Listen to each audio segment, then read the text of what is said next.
everyone, my name is Felicia and welcome back to my channel. If you're new here, welcome. So in today's video, I will be telling you all about my experience completing my internship for my master's degree in psychology. I completed my internship in 2018.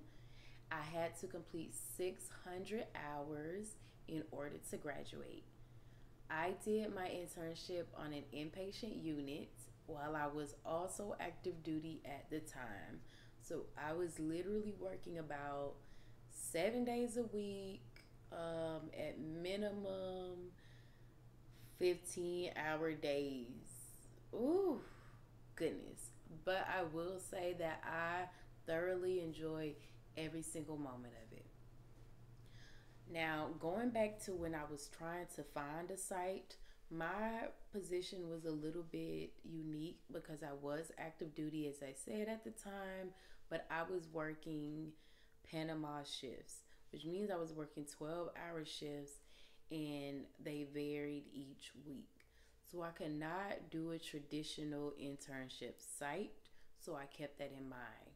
I needed a site that was fully operational 24 hours a day, and also that had a site supervisor that was there or that could supervise me around the schedule outside of the normal 9 to 5 hours, because I knew my site it couldn't be traditional. So when I entered into the internship, the quarter before my internship, my school did give me a list of sites that they had previously partnered with before, that students had went to these sites before and successfully completed their internship. The list was very extensive. I believe probably every state was on there. And the city that I was in at the time, they had a few listings on there. And I also took it upon myself to contact a individual from the site that I wanted to do my internship at, and see if I could even possibly do it there, right? So then we roll into making sure that my site supervisor's license align with the requirements. So at the master's level, your site supervisor had to be at least a master's level clinician that has supervisory approval. You could have a psychologist as your site supervisor, but it wasn't recommended. You cannot have a medical doctor as your site supervisor. So my site supervisor ended up being an amazing woman. Shout out to Miss Nelson. She actually is a licensed clinical social worker, and she had an extensive amount of knowledge about so many avenues of working in, which is why I really was interested in her being my supervisor. And for me, I think that it's important to find a good supervisor, and then the site. The other way around, like being locked into a site, and then you do the interview with the supervisor and you see that maybe we aren't going to be a good fit. You don't want that to happen, because your internship is your chance to really hone in on all the things that you have learned over the last years that it took you to get up to that point, right? So I wanted to make sure that I had an amazing supervisor and that I would be able to learn as much as I could. And my supervisor at the time did have other interns, so that helped as well, because we were able to really work together. And they were in their social work program, so it was cool to kind of like see the similarities and differences in a Master's of Social Work program and a Master's of Psychology program. So now let's get up to me beginning. Obviously I got my site approved, and now let's get into the actual meat and potatoes of what it was like doing the actual internship. So I was working about 7 days a week, between being active duty and interning, and it was so freaking beneficial. Every moment of it, I did not care about not getting any sleep or anything, because you're working, you're interning, and you still have to keep up with your coursework, right? But I did not ever feel like I could not do it, because it was like, this is it. This is what, like, this is, I love it.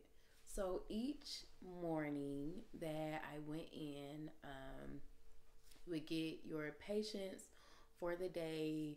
And because it was a hospital site, the patient load kind of fluctuated and varied.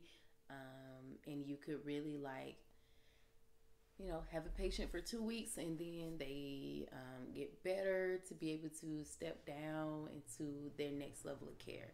But let's just focus on the patients. You would get your patient list. You would go in, check to see if anything happened the night prior, and then you would go and talk to your patient and see how they are doing. Is there anything that they need from you at the time? And then prepare for a treatment team. So in treatment team meetings, it is usually the patient, the attending physician, the resident physician, the attending social worker, any interns, the nurse, and or a technician. And in the treatment team, you really are focusing on the goals that the patient has set. How are they working towards those goals? We're reviewing the discharge planning, because you start the discharge planning the moment that the patient is admitted onto your unit. So we're focusing on the discharge planning, seeing how their mood and the reasoning that they were admitted, how are they doing? Because your goal is to ensure, number one, the safety of your patient, and number two, ensuring that their needs are really being met and that you are exceeding the expectations, because they're already in a very vulnerable time, and you want to do everything that you can to really make them feel seen and heard. So once you completed treatment team, or once I completed my treatment team, then I will go in and do the notes. Like making sure that everything is documented and good to go. Then we're moving into preparing for our groups of the day. So while I was interning, I got to conduct the social work process groups majority of the time.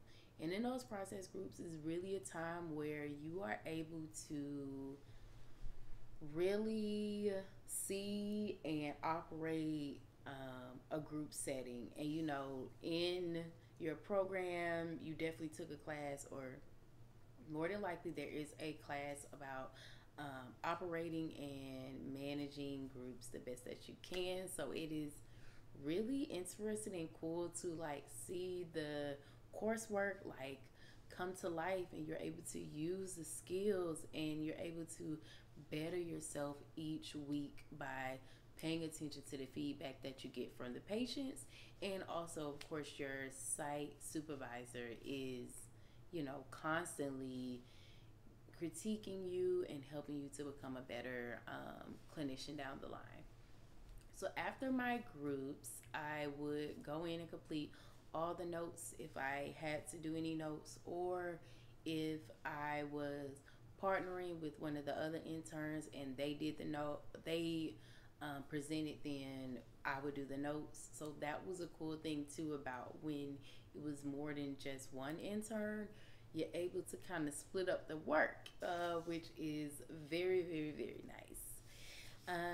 And lastly, after the group sent anything, so that would be, leaning towards about the end of the day of a, traditional what you need to get done. You want to make sure that you are prepared for the next day. So if you know of anybody was discharging the next day, I am preparing to know that, when I come in the morning, I need to be on it because these people got to be out the door by 9 a.m. Like discharging, you want to get them, and you want to make sure that you have their follow up care taken care of. So that's a very big aspect of when you're in the hospital.